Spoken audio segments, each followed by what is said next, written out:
Rolling with the triple C, I'ma make them bend the knee. Rolling with the triple C, don't really count the heat. So we just heard the news. Francis Ngannou is fighting Anthony Joshua. Guys, if there's anybody that deserves to be Athlete of the Year, you know what his name is? Francis Ngannou. I mean, I'm putting myself in the position where Dana White had the ability to save this guy. You know, keep him in the company. Offered him $10 million to fight a guy like John Jones. But this guy said no. This guy said absolutely no. You know, and I tell you what, guys, when you bet on yourself and you're that confident, he was able to get that razor close-in fight with the Gypsy King, which I know there's a rematch. I don't know how much Francis Ngannou made, but talking, you know, hearing tweets from what Nick, his trainer in Las Vegas, says, like, dude, I was mind blown. Life-changing type of money. I mean, I'm thinking Francis Ngannou maybe made anywhere between 20 to 25 million. But guess what, guys? There's still a rematch there. Now he's fighting Anthony Joshua. Anthony Joshua is a great fight for him. Anthony Joshua has gotten so much criticism for being like a Saka Rock'em kind of stiff, somewhat big heavyweight that you could even call him somewhat of a dummy. You know, but at one point he was undisputed. At one point he did beat Vitaly Klitschko. He did stop. I'm not sure if he stopped Vitaly Klitschko, but he did beat Klitschko, and that was the first time I heard of a guy like Anthony Joshua, followed by a full country. All of Europe loves this dude. This dude brings in heavyweights, and particularly him, out of everybody in the heavyweight division, I want to say he brings in the most pay-per-view numbers out of all of them.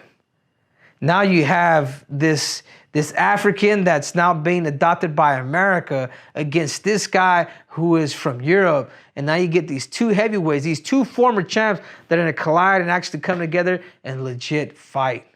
I mean, Saudi Arabia, I don't know what they're thinking, what they're doing, but whatever it is that they're doing, if they have that much money, they're doing things right.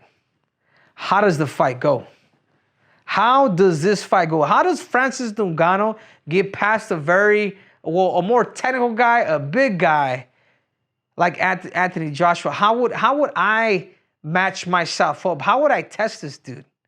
I tell you what, Anthony Joshua has lost. Anthony Joshua is a lot more chinny. He has been dropped a lot more than the Gypsy King.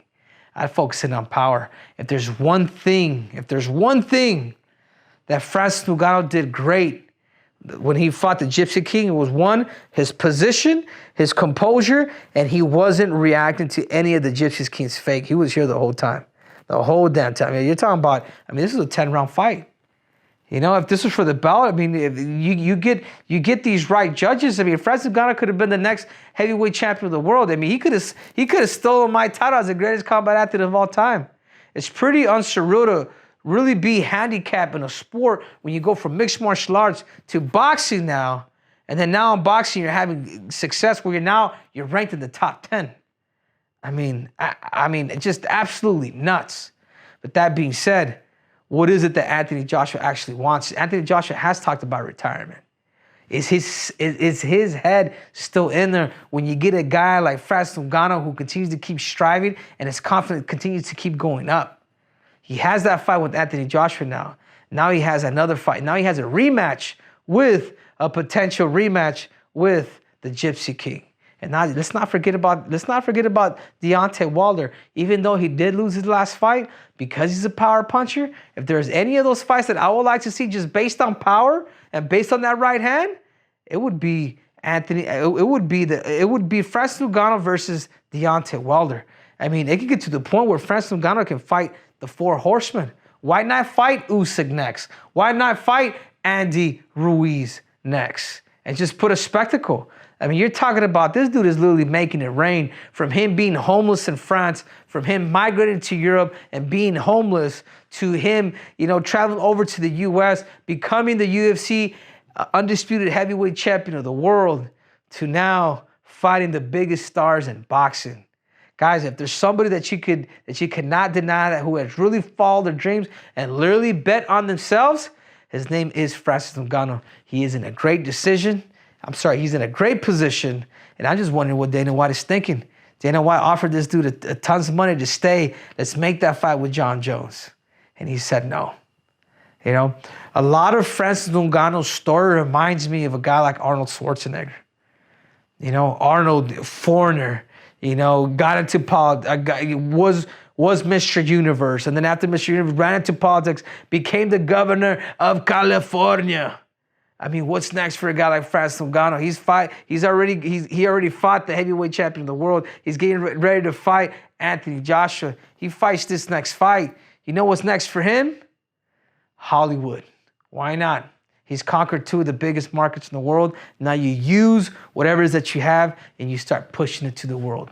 If somebody like Arnold was able to do it, if somebody like Sylvester Stallone was able to do it, Francis Ngannou has that ability to turn whatever it is that he's doing into a whole lot of money, and he never has to throw a damn punch again because he can be in your Hollywood screen.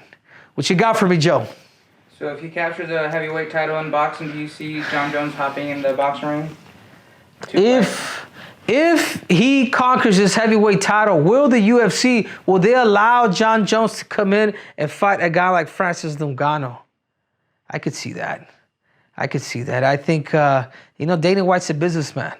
You know, Dana White could say whatever it is that he wanted to say about Francis Ngannou, and he's probably, not that he's kicking himself in the ass, because I'm pretty sure Dana White's actually happy for him. You know, he's not happy with the situation. He doesn't want his guys to leave and do X, Y, and Z, but it is what it is. You know, this is the same reason why the UFC, they're flying and they're throwing more money to fighters now more than ever, because they don't want these guys to go. I mean, I got a raise, and I was freaking, I didn't fight for 3 years, and I got a raise for no reason. Just, hey, just stay here longer. We'll give you a bump. But money talks. And I think a guy like Dana White does know that. And I think a guy like John Jones does know that. And I think what they can do now, if a guy like Francis Ngannou does win, there's two options. You bring Jones into boxing, or Francis Ngannou comes into the UFC, comes into the UFC for a one-off and fights John Jones. And we're going to say, who is it that is the greatest combat sports heavyweight athlete of all time? Will it be John Jones, or will it be Francis Ngannou? Okay, if Wilder gets not Wilder, do you think Ngannou should get the rematch against Fury and Oleg? And Usyk. So Fury is gonna fight Usyk, right? Yeah. I don't think, and I've always said this at the beginning. I don't think the Gypsy King beats Usyk. I really don't. I think the best heavyweight right now, his name is, Usyk, from Ukraine. So he loses that fight. I mean, I guess you could resurrect it, maybe make them fight again. But I think there's two options.